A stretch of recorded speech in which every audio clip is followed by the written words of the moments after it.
그 다음에 질문을 드릴 게 그 국민 주식 네이버와 또 카카오 좀 질문을 드리고 싶은데요.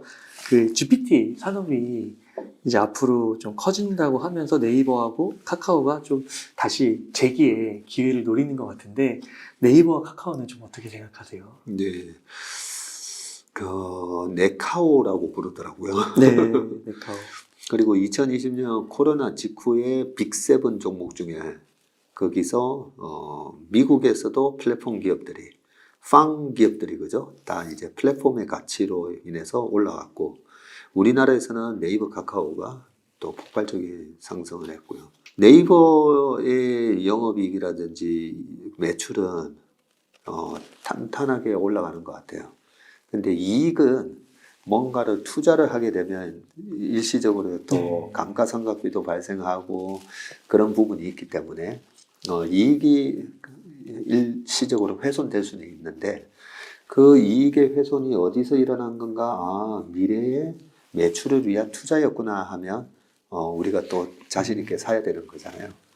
그런 측면에서 보면 확실히 네이버가 되게 잘하고 있는 것 같고요. 또 하나는 이제 매니지먼트인데 이 부분도 되게 중요한 것 같아요. 워런 버핏이 스티브 잡스가 있었던 애플 시대에는 애플을 안 샀어요. 그죠? 그러네요. 어떻게 보면 우리는 야 스티브 같은 천재가 애플을 경영을 할 때 샀어야 되는 거 아닌가 싶은데 오히려 반대로 팀 쿡이 CEO를 맡고 나서부터 워런 버핏을 샀어요. 네. 왜 그랬을까요? 그 매니지먼트의 부분에 있어서 천재적인 스티브 잡스보다는 안정성이 팀 쿡을 더 가치를 높게 준 거죠. 투자자 입장이에요. 투자자 입장에서는. 네, 그런 측면으로 봤을 때 네이버의 경영진과 카카오의 경영진이 이번에 최근에 한 3년 동안에 보면 네이버는 야, 저 회사는 우리나라 회사가 아니라 그냥 미국 회사 같아요. 네이버의 경영진을 보면요. 그래요? 네, 미국 회사 같아요.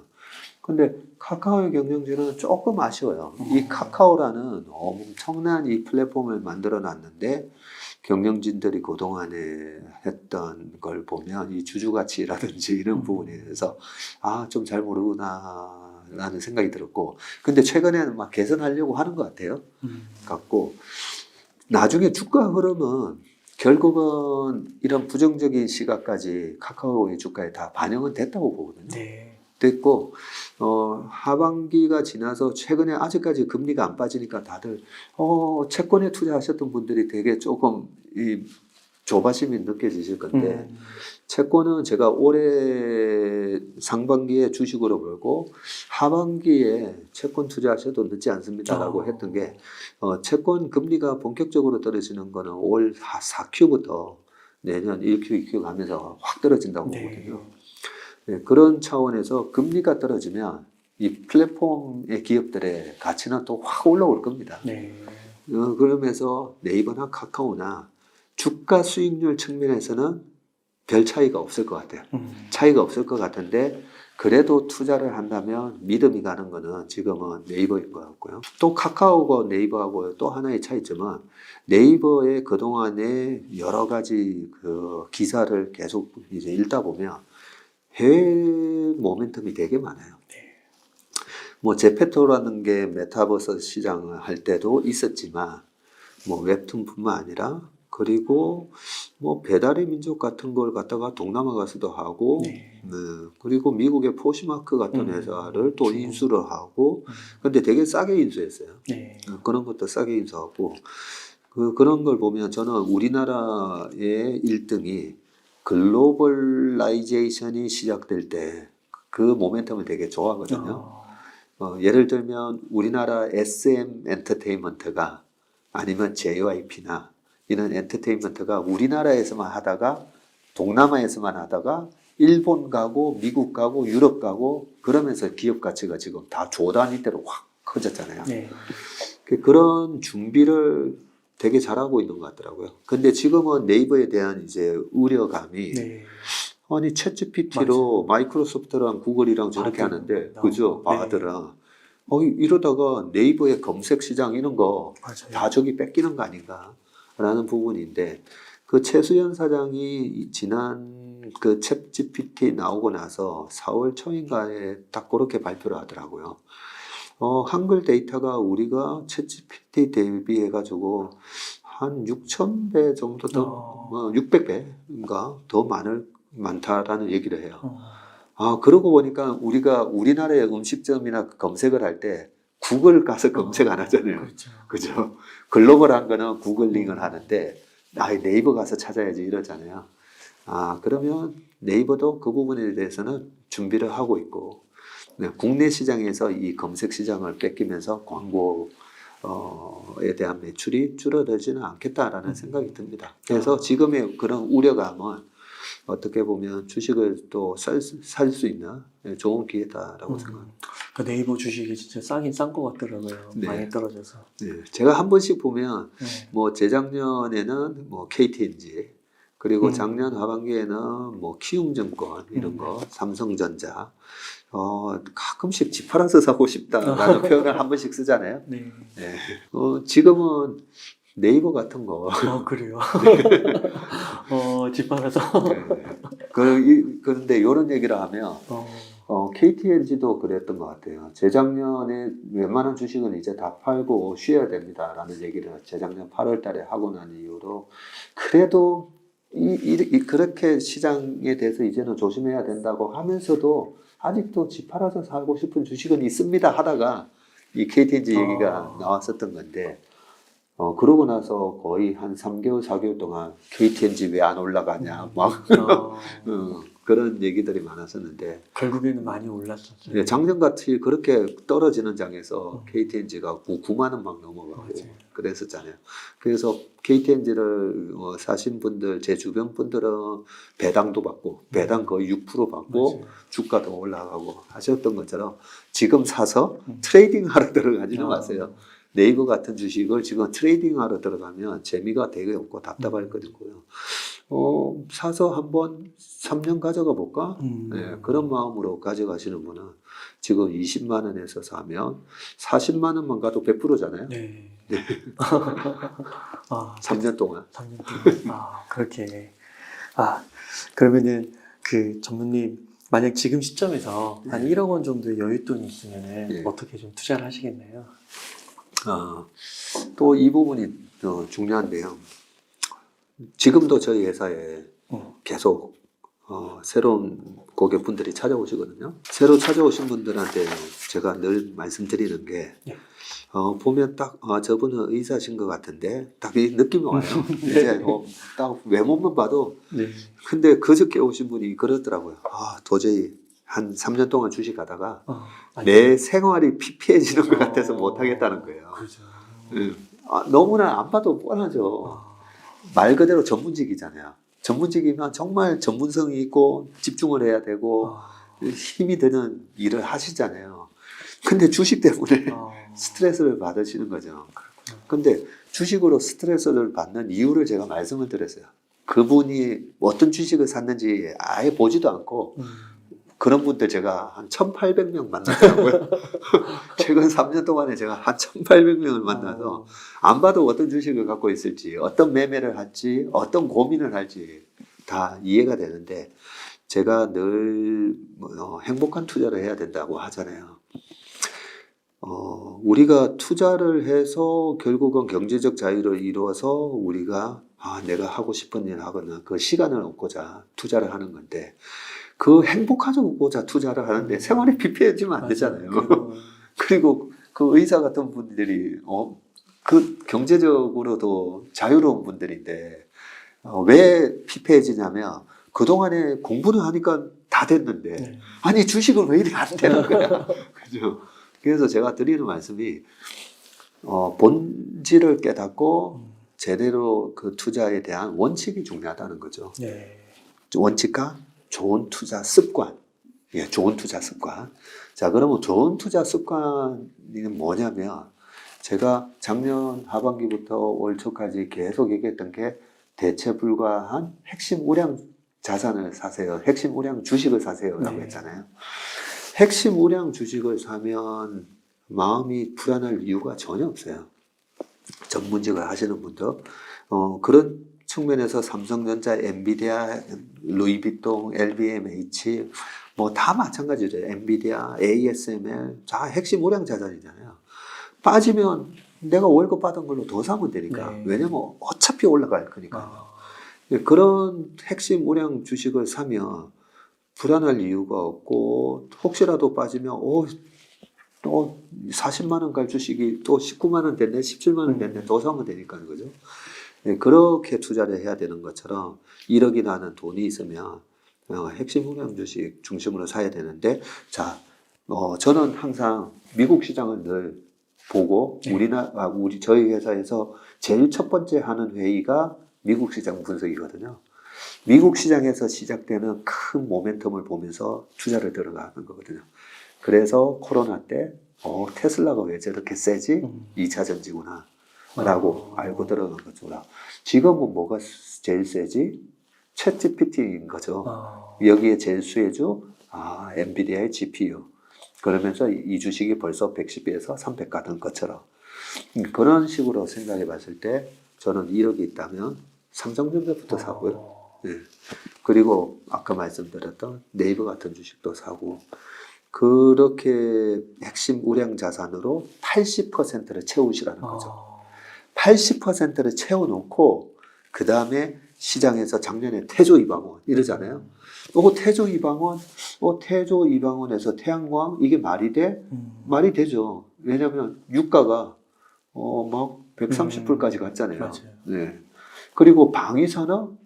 방위산업 말이 돼? 우크라이나 러시아 전쟁 때문에 전쟁이 났는데 되게 우리나라 방위산업이 모멘텀이 받을 수 있었던 게 과거에 그 미국이 이라크 전쟁 했던 거 네. 기억나시죠? 걸프전. 네. 네. 3일 만에 그냥 다 작살내버렸잖아요. 네. 어떻게 작살냈었죠? 그냥 에어 스트라이크라고 그러죠. 공습하고 그 다음에 미사일 때려 부으면서 무슨 지상전이에요. 탱크전 이런 거 없잖아요. 네. 그런 걸 보면서 전 세계가 앞으로의 이제 전쟁은 저런 식이기 때문에 탱크 같은 거 필요 없구나 라고 했는데 이번에 우크라이나 전쟁 보니까 네. 탱크전 엄청 하잖아요. 그죠? 뭐 이거 제블린 쏘고 우리나라의 천군 같은 거 그러면서 북한하고 대치되어 있는 상황에 우리나라의 방위산업이 그동안에 계속 그런 무기에 대한 개량화라든지 그런 기술 개발을 많이 하다 보니까 그런 방위산업 모멘텀이 생긴 거잖아요. 그런 식으로 내 자산의 20% 정도는 그렇게 시장에서 어떤 테마가 형성됐을 때 이게 말이 돼라고 빨리 판단을 해보고 대중들의 10명 중에 아직까지 긴가민가 할 때 한 5%씩 사보는 거죠. 네. 네. 그런 식으로 한 20% 정도는 놔두고 또 올해 되면서 이번에 그 2차 전지가 되게 중요했던 게 이 시장은 강세장이야라고 보여준 거예요. 네. 작년 약세장에서 태조 이방원 하다가 밀려버리고 그죠? 하다가 밀려버리고 그런 흐름이 왜 그랬냐면 약세장이었기 때문이거든요. 근데 올해 그렇게 불을 뿜었다는 말은 시장이 약세장이 아니다는 거예요. 네. 그러면 틀림없이 2차 전지뿐만 아니라 또 새로운 것들이 계속 나올 겁니다. 네, 그렇게 나오는 주식을 한번 따라가 보기 위해서 20% 정도는 현금을 놔두셨다가 이번에 그런 6월 달에 만약에 그런 조정이 한번 확 있으면 새로운 또 그 조정에서 강하게 치고 나오는 종목이 있을 거예요. 네, 그런 종목들을 한 번씩 5%씩 한 4종목씩 담아보는 것도 좋은 전략이 될 것 같습니다. 핵심 우량주 80%를 지키는 가운데서 네.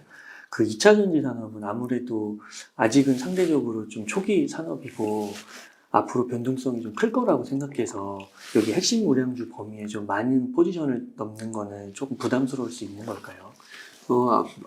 반복적으로 말씀드리지만 대중들이 인지하고 있기 때문에. 네. 네. 그렇기 때문에 예. 삼성전자나 네이버는 상대적으로 진짜 지금은 소외되어 있는 거예요.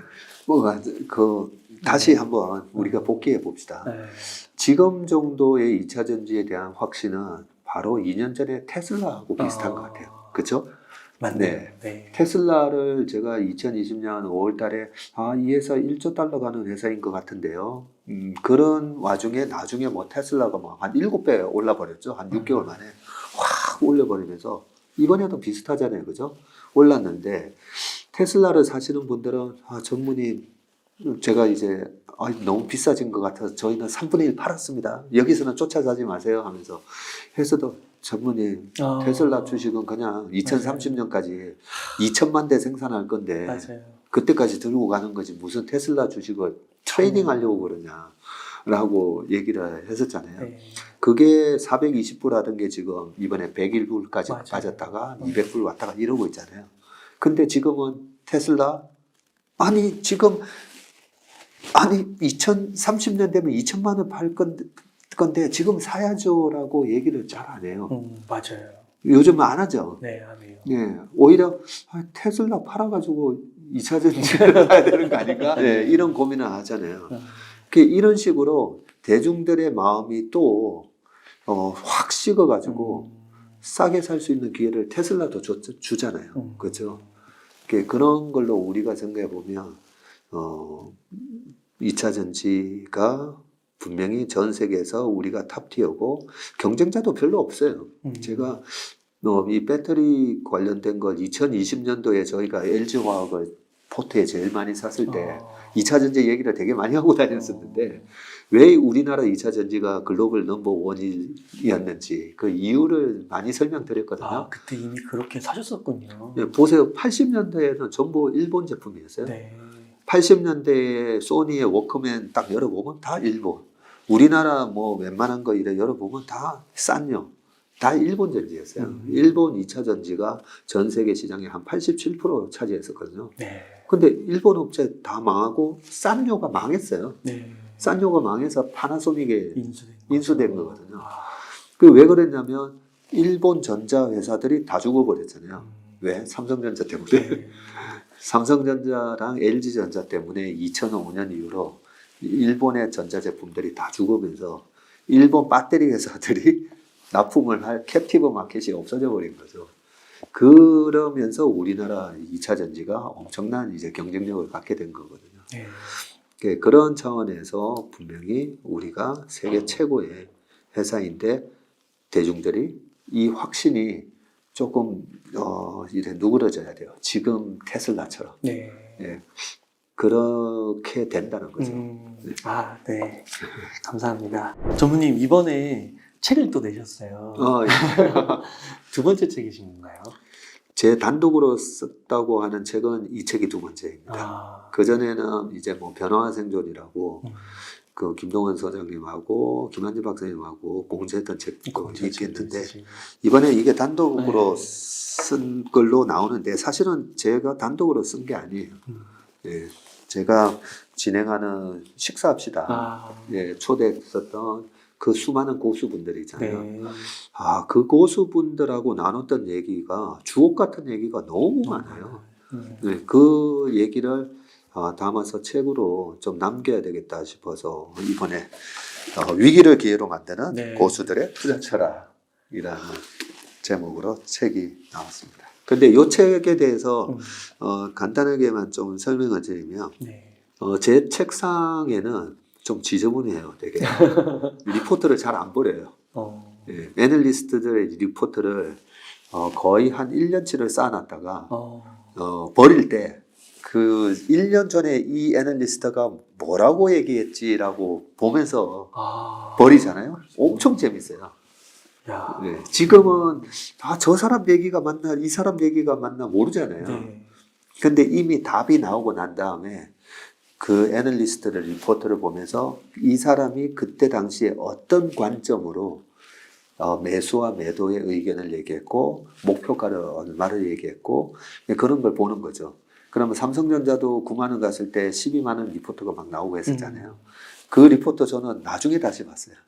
나중에 다시 보면서 왜 이때 12만 원이라고 했지라고 이제 그 가정 어썸션을 쭉 이래 보면 조금 무리한 가정이 들어갔었더라고요. 예, 그런 걸 보면서 하는 것처럼 이 복기를 해보는 거거든요. 예, 저는 예전에 바둑 선수들이 축구 복귀 안 하잖아요. 축구, 농구 끝나면 우와 이긴 팀은 우와 하고 진 사람들은 고개 숙이고 이제 나가는데 권투도 마찬가지고 아니 바둑은 끝나고 나면 그 자리에서 복귀를 해요. 맞아요. 저는 그걸 보면서 와 아니 승부의 세계가 저렇게 뭐 1시간 반 2시간 넘게 바둑 두고 나서 승부의 세계가 났는데 그 앉아서 서로 얘기하면서 그죠? 맞네요. 아 여기서 맞아요. 여기가 맥점이었는데 여기가 패착이었고 그 모습이 너무 아름다운 거예요. 그래서 아 복귀라는 게 정말 중요하구나라고 알게 되는데 우리가 주식 투자를 하실 때도 복귀를 하셔야 돼요. 반드시. 그러면 내가 누구의 의견을 듣고 어떤 액션을 했든 그러면 다시 한번 그게 맞았든 틀렸든 특히나 틀렸을 때 더더욱이나 복귀를 해봐야 돼요. 내가 왜 이 시점에서 이렇게 했었지? 라는 부분은 복귀를 하는데 이 책이 그동안에 1년 동안에 많은 우리 투자의 고수분들 주식농부 박용우 회장님부터 시작해서 윤지호 센터장, 강영현 이사님, 이선엽 이사님, 김태용, 이다솔, 이한영, 유비 팀장, 김경록 대표님 이렇게 쭉 이런 분들이 어떻게 지금 시장을 해석하고 어떤 전략을 제시했는지 그런 부분을 보는 게 되게 재밌어요. 그런 차원에서 지난 1년 특히나 위기였잖아요. 코로나 때도 마찬가지예요. 코로나의 위기 때 어떻게 대응하는 게 맞았는지 과거의 사례를 보면서 우리가 복귀를 했어야 되듯이 이번에도 만약에 지금 올라오는 장에 이번에 돈을 벌고자 하신다면 반드시 최근 1년에 대한 복귀를 해보셔야 돼요. 네. 근데 그 복귀를 누구랑 하느냐? 이렇게 쟁쟁한 분들의 얘기를 보면서 복귀를 하는 거죠. 그래서 참 책이 굉장히 좋게 나왔습니다. 네, 정말 이렇게 인터뷰 영상들이 참 많은데 그 중에서 또 박세익 전무님께서 필터링을 해주셔가지고 거르고 걸러서 네. 정리를 해주신 거니까 더 신뢰가 가고 읽고 싶어지는데요. 그러면 그 가운데서 한 몇 분 정도 그 게스트 분들의 인사이트들을 예. 그리고 박세익 전무님께서 어떻게 보셨는지 한번 여쭤보겠습니다. 그 약간 교과서적으로 말씀드리면 네. 옛날에 시카고 대학의 유진 파마 교수님이 우리가 경영학에서는 다 배우시는 효율적 시장 가설이라는 부분을 얘기를 하면서 주식 시장에서 형성되고 있는 지금의 이 가격은 네. 지금 현재의 정보, 과거의 정보, 그리고 미래에 대한 우리의 어떤 예측치가 다 반영이 되어 있다는 거죠. 네. 특히나 수주 잔고가 뭐 30조가 쌓여 있다. 100조가 쌓여 있다. 와, 그러면 앞으로 이게 매출 증가가 도대체 얼마야? 앞으로 5년 동안의 그 연평균 성장률 CAGR이 야, 이거 35%나 나오네? 이런 부분도 다 주가에 반영이 돼 있다는 거죠. 네, 그런 차원에서 성장한 미래는 이미 현재에 다 있고 주식 시장에서는 특히나 그걸 정확하게 다 선반영을 하고 있다는 거고요. 그러면 뭐야 재미가 없어지네. 이미 다 반영하고 있으면 그럴 수 있잖아요. 네. 그럴 수 있는데 조금 긴 안목으로 보면요. 이 주식 시장이 정말로 우리가 투자를 해서 돈 벌기 쉬운 어떤 기회를 제공해 주는 게 닷컴 버블이었어요. 분명히 거품이었어요. 거품이 있다가 그때도 페드가 금리를 6.5%까지 올리면서 거품이 와장창 깨졌거든요. 네. 와장창 깨지고 나서 그 다음에 이렇게 올라올 때 아마존이 2001년에 바닥을 잡고 먼저 올라왔고요. 그러고 나서 2002년도에는 네이버라는 기업이 또 상장을 하면서 우리나라에는 그때는 다음이었어요. 네. 99년에는 다음이 1등이었어요. 근데 네이버가 상장을 해서 네이버가 막 올라가죠. 그런 걸 보면 분명히 주식시장이 우리의 미래를 먼저 얘기해줘요. 먼저 얘기해주는데 거품이라는 걸로 얘기를 해줘요.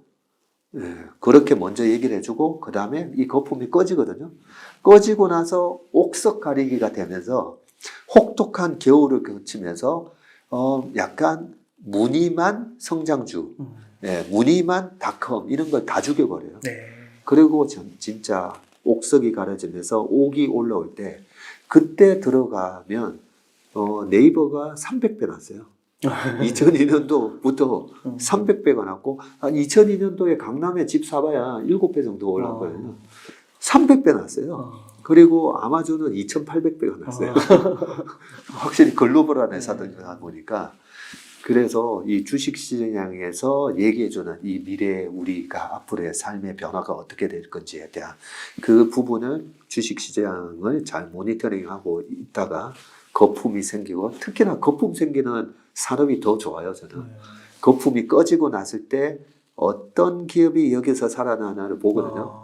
그러면 여기서 좀 막연할 수가 있으니까, 한 예를 들면 2년 전에 메타버스였어요. 그렇죠? 그러면서 페이스북이 이름도 메타로 바꿨어요. 그러면서 거기에다가 엄청난 투자를 하다가 이거 아닌가 수익도 나빠지고 하니까 요즘은 사람도 줄이고 하는데, 그러면서 메타버스와 관련됐던 기업들, 로블록스라든지 뭐 유니티라든지 뭐 이런 기업들이 박살이 났어요. 80% 주가 박살이 났거든요. 저는 그 1차 거품 때는 안 사요. 네, 박살이 반드시 나게 돼 있으니까. 박살이 났는데 모두가 요즘 메타버스 얘기 안 하죠. 네, 맞아요. 네, 저는 사람들이 얘기 안 했는데 저는 요즘 메타버스에서 그때 얘기했던 기업들 중에 어떤 기업이 매출이 늘어나고 있는가를 보거든요. 네. 보면 이 한 예로 로블록스 같은 거 매출이 계속 늘어나더라고요. 네, 그렇다면 로블록스 같은 거를 과거에 어떻게 그림을 그렸는지 옛날 리포트를 봐요. 옛날 리포트를 보면서 그때 당시에 뭐 7살짜리부터 뭐 10살 이런 애들이 다 쓴다고 했잖아요. 그러면 벌써 2년 전에 7살은 9살이 돼 있을 거고 10살은 12살이 돼 있을 건데, 이 유저들이 로블록스 세상에 아직 그대로 있는지 아니면 일시적인 그냥 패션으로 들어갔다가 이제 이거 재미없어 안 하고 나오는지, 그걸 보는데 뭐야 계속 매출도 늘어나고 그렇더라고요. 네. 그런 걸 보면 우리가 메타버스 세상을 생각했을 때 제2의 페이스북 같은 게 나온다는 거였잖아요. 그러면 아직 이 시장은 살아있는 시장이구나 라고 하면서 이렇게 박살난 주식 중에 이렇게 골라서 한번 5%를 한번 던져볼까, 이런 재미를 느낄 수 있는 게 바로 이 성장한 미래는 지금 현재 있다. 그런 개념으로 보시면 됩니다. 근데 그때도 한번 이렇게 팍 깨져도 5%만 넣는 건가요? 왜냐하면 워런 버핏이 애플에만 한 40%를 갖고 있잖아요. 우리가 이제 워런 버핏, 뭐 캠 피셔 다 이제 장단점이 있는데, 워런 버핏은 장점은 확실하고 무슨 경제적 쇼크가 와도 예를 들어서 3년 전에 있었던 코로나 위기가 나도 괜찮아, 그 기업은 계속 살아날 수 있어 라고 하냐, ongoing 할 수 있는 그 가치를 되게 워런 버핏은 높게 보더라고요. 네. 그런 차원에서 애플을 40%나 샀잖아요.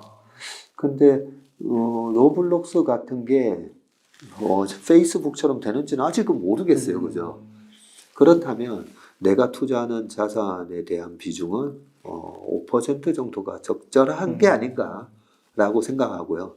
좀 더 이제 내가 정말 승부수, 내 인생의 승부수를 띄워보겠다면 로블록스의 경영진부터 사업 보고서를 다 꿰차고 정말 이거구나, 20년 전에 페이스북이 이거구나 라는 확신이 들면, 그러면 뭐 더 투자를 하셔도 될 것 같은데, 워런 버핏처럼 이미 자리를 잡고 나서 사는 사람이 있고 밑에서 승부를 거는 사람이 있는데, 저 같은 경우에는 이제 5% 던진다는 그래 해야 버틸 수가 있어요. 또 오랫동안. 그러니까요.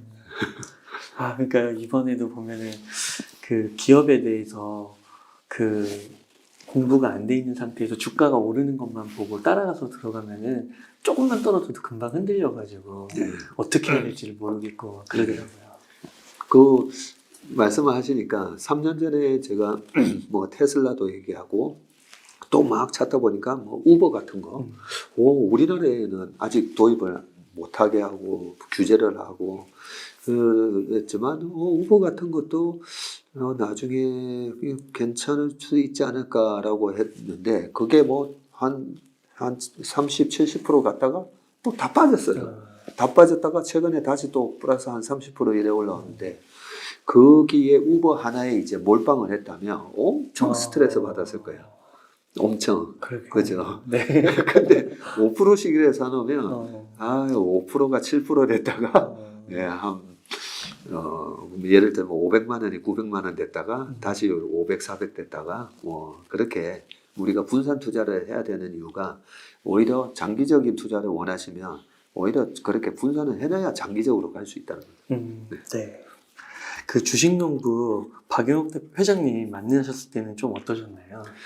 우리가 이 유튜브에 나오시는 분들 많잖아요. 저 포함해가지고 보면 저분은 찐 고수 그리고 저분은 돈 번 척 하는 분, 네 고수인 척 하는 분. 특히나 저희 업계는 누가 뭐 정말 실력 있고 없고를 다 아니까. 근데 제도권에 있지 않은 분들이 나왔을 때 얘기를 들어보면 우리 박 회장님은 고수인 척 안 하시는데 실제로 찐 고수잖아요. 우리나라의 워런 버핏 같은 분이 후보를 고르라면 한 3명 중에 한 분이시거든요. 그런 분이시기 때문에 말씀 하나하나가 정말 주옥 같은 말씀이시죠. 작년 4월에 인터뷰를 했었는데 그때 당시에도 주가가 이제 막 금리 올리고 막 혼란스러울 건데 본인이 투자하시는 종목에 대해서 얘기할 때 거침이 없으세요. 그래요. 네, 거침이 없어요. 뭐 종목 얘기도 자신 있게 막 얘기하시고. 근데 얼마 전에 또 뵀는데 여전하세요. 근데 정말 제 주변의 주식의 고수들은 주식을 얘기할 때 정말 거침없이 그 강한 자신감. 근데 그 자신감이 다른 사람이 지금 그 주식 사는 거 맞아요? 할 때의 그 자신감이라는 거죠. 네. 모두가 다 와 이겁니다 할 때 이거야 라고 하는 게 아니라 지금 사는 거 맞아요? 할 때도 그 자신감은 어디서 나왔을까? 오랜 경험과 본인만의 확고한 투자 원칙과 철학이 있으시니까 그렇게 살 수 있는 거죠. 그 어떤 좀 부분에 있어서 좀 이렇게 영감을 받으신 그런 말씀이 있으셨을까요? 저는 그 박 회장님을 만나기 전에는 그냥 가치 투자자인 줄 알았어요. 가치 투자자인 줄 알았는데 영속성이 있는 기업 중에 혁신성을 얘기를 많이 하시더라고요. 그래서 제가 인터뷰를 하다가 회장님 가치 투자자인 줄 제가 착각을 했네요 라는 말씀까지 들었었거든요. 작년에 포스코홀딩스 같은 것도 사셨다라고 얘기를 방송에서도 직접 하셨었는데 최근에도 만나서 아니 그때 가치 투자 개념으로 사신 겁니까? 라고 얘기했더니 2차전지 모멘텀 보고 샀다는 거예요. 그러고 가만 생각해보니까 한국타이어도 사셨다는데 한국타이어 설명하실 때도 그랬어요. 앞으로 전기차 세상이 오면 전기차가 이 자동차 타이어 마모가 훨씬 더 심하거든요. 그래서 전기차용 타이어가 이 인치도 18인치가 아니라 좀 더 넓고 훨씬 가격도 좀 더 비싸고 그러면서 한국 타이어를 좋게 얘기하셨더라고요. 근데 최근에 보면 한국 타이어보다 넥센 타이어가 더 강한 것 같긴 하던데 예, 그런 식으로 가만히 뒤돌아보니까 아니 싼데 쌀 때 성장 모멘텀이 있는 거 그런 주식을 사시더라고요. 네. 그래서 그게 사실 정답이거든요. 우리가 가치 투자 잘못하시면 성장 모멘텀 없는 가치 투자를 잘못하시면 어떤 일이 발생하냐면 PBR 0.5에 샀다가 PBR 0.1이 돼요. 네. 계속 더 싸지는 거죠. 네. 예, 그럴 수가 있는데 박 회장님은 그 부분이 되게 제가 인상이 깊었고요. 윤주호 센터장님은 저랑 그동안에 뭐 한 15년 이상 알고 지내다 보니까 윤주호 센터장님이 우리 제도권의 찐고수예요. 모르셨죠? 이 방송 보시는 분들 잘 모르실 건데 윤주호 센터장님이 부동산부터 주식, 채권 이렇게 훤히 내다보고 있는 그런 분이시거든요. 네. 그래서 그 차이점이 이래 쌀 때 지금이 질러야 되는 타이밍인 가격인지 아닌지를 정확하게 아시는 거예요. 그래서 지금은 막 사야 됩니다라고 얘기하고 재작년에는 또 신중해야 된다. 그때 저보다 좀 더 이 셀콜을 먼저 하셨었는데 재작년에 같이 이제 방송을 하다 보니까 언제 사야 됩니까? 라는 얘기에 지금처럼 물가가 이렇게 올라갈 때는 사면 안 돼요 하면서 그걸 재작년에 얘기하셨어요. 네. 재작년에. 그러면서 유가가 한 뭐 60불 아래로 떨어지면 모를까요? 뭐 이러면서 근데 아니 제롬 파월이 물가는 일시적이라고 했는데 근데도 재작년에 계속 물가 걱정을 하면서 네. 팔아야 된다 이런 얘기를 조심해야 된다 얘기를 하셨고 최근에는 다시 그래서 역시 윤지호 센터장님이 참 이 감이 좋고 옛날부터 우리 펀더 매니저들한테 지금 주식을 사야 될 때 팔아야 될 때를 지금보다 훨씬 디테일하게 늘 세미나를 해주셨어요. 네, 그래서 찐 고수 분이시고 우리 강영현 이사님도 요즘 이제 시장이 좀 올라와서 좀 많이 초대를 안 하시기도 하는데 강 이사님을 보면서는 작년에 2,600이면 이제 다 빠진 거 아니야? 저도 뭐 그런 생각했거든요. 왜냐하면 3,150에서 주식을 팔았었기 때문에 2,600 되면 또 사고 싶어지잖아요. 근데 아직 아니야라고 계속 얘기하셨잖아요. 근데 지나고 보니까 강영현 이사님 얘기가 맞았던 거죠. 네. 그런 걸 보면서는 작년에 강 이사님 얘기했던 걸 잘 메모를 해놨다가 다음 위기가 오면 강 이사님의 관점으로 시장을 바라보면서 좀 더 수비를 잘해야 되겠다. 뭐 이런 느낌도 들었고 또 우리 업계에 계신 분이 아닌데 그 윤대현 교수님이라고 계시잖아요. 그 정신과. 네, 서울대 정신과. 저는 윤대현 교수님하고 이런저런 얘기를 하다가 정말 이 투자에 대한 핵심 한마디 딱 정리하면 될 수 있는 한마디를 제가 들었는데요. 그게 바로 공감은 빨리, 신뢰는 천천히예요. 제가 이 얘기를 들으면서 윤대현 교수님은 주식 투자할 때 공감은 빨리, 신뢰는 천천히 이렇게 하세요라고 한 게 아니라 그냥 환자들한테 한 얘기예요. 네. 환자들한테 왜 이런 얘기를 했을까? 정신과의 이유 중에 하나가 사람 스트레스잖아요. 네. 사람 스트레스인데 사람과 공감을 잘 한데 너무 믿지는 말라. 너무 믿었다가 상처받잖아요. 그 얘기를 이제 하신 건데 제가 보니까 이거 주식 사는데도 너무 정확한 얘기인 거예요. 공감을 왜 빨리 해야 되느냐? 이거 맞아? 지금 이 섹터가 맞나? 이럴 때 공감을 빨리 해서 이거네. 그래서 주식 투자자 우리 펀드 매니저들은 항상 얼리 어답터가 되라고 하거든요. 네. 뭔가 새로운 신제품이 나왔을 때 빨리 써보고 이 사람들이 알기 전에 먼저 그게 이제 공감을 빨리 하라는 거거든요. 하지만 신뢰는 천천히. 네. 끝까지 내가 사보니까 정말 좋네라고 했던 게 정말 많은 사람들한테도 대중화되는 게 맞는지 그걸 확인해야 되는데 그런 부분에 있어서는 끝까지 신뢰는 천천히 하라는 거죠. 하나하나 따져보면서 그 얘기를 해주셔서 그 얘기와 관련해서 주식 투자에 방금 이렇게 연관된 얘기들을 좀 저 책에 많이 담아놨는데 되게 좋은 내용들이었고요. 뭐 이한현 본부장, 이다솔 뭐 정말 훌륭한 분들 얘기가 많이 담겨져 있습니다. 네. 전문님 그러면 한 가지 질문만 좀 더 드려보겠습니다. 그 이다솔 이사님께서 시대를 이끄는 주도주를 발견하라고 책에서 말씀하시더라고요. 그래서 이 다음 주도주 뭐 이런 것들도 알 수 있는 방법이 있는 건가요? 그 방법이 네. 저는 제가 쓰는 방법이 항상 미국 시장 분석이라고 했잖아요. 우리가 이번에도 그 SG 사태라고 하는 그런 주가 조작 사태가 있었잖아요. SG 사태 이러니까 좀 더 정확하게는 이제 주가 조작 사태라고 얘기하는 게 맞는 것 같은데 이 주가 조작 사태 보면 8개 종목을 가지고 막 올려놓은 거잖아요. 그 우리나라 시장에서는 그 정도 기업도 수급으로 얼마든지 마치 뭔가 큰 모멘텀이 있는 것처럼 사기가 있을 수가 있다는 거죠. 그런데 미국 시장은 어마어마한 자금이 거래되잖아요. 그리고 미국에서는 공매도도 엄청나게 하잖아요. 말도 안 되는 게 주식을 쳐올리면 공매도 세력들이 들어와서 짓밟아 버려요. 그 정도로 효율적이다는 거죠. 그리고 미국도 보면 신용 투자도 엄청나게 해요. 미국의 시장에서 신용 규모가 얼마냐면요. 최고점이었을 때가 9,300억 달러였거든요.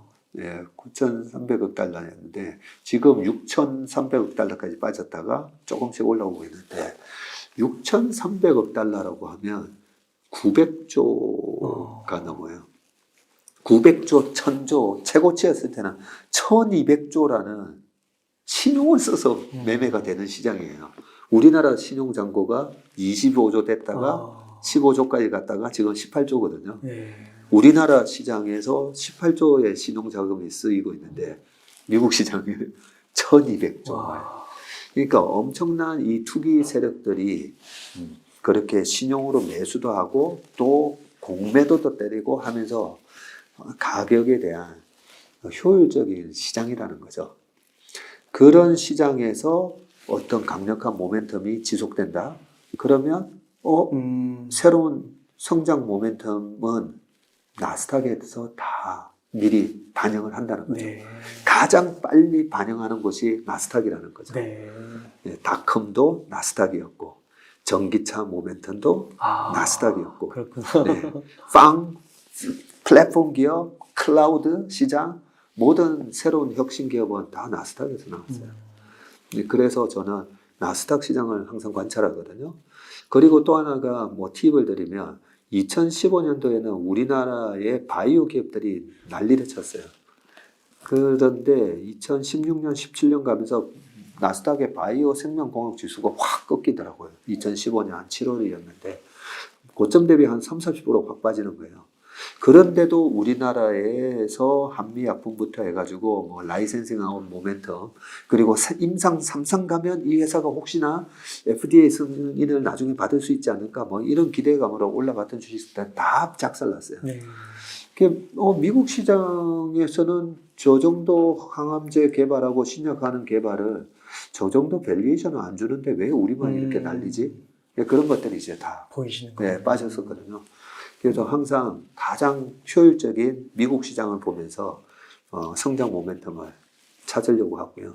지금 미국 시장에서 나타나는 현상 중에 하나는 그 챗GPT가 가장 큰 모멘텀이고 지난주 시장이 오를 때 미국 시장에 대한 이제 코멘트를 하는 걸 제가 이렇게 들어보면 지금은 거의 뭐 챗GPT가 everything인 것 같다. 뭐 이런 얘기를 할 정도로 그렇구나. 그 모멘텀이 생겼기 때문에 지금 삼성전자부터 시작해가지고 이 반도체 장비들뿐만 아니라 꾸물꾸물 막 움직이잖아요. 소부장은 먼저 많이 간 거예요. 소부장 막 하고 네. 그런 부분들을 예를 들어서 말씀드린 건데 하고 항상 미국 시장에서 그걸 볼 수가 있고요.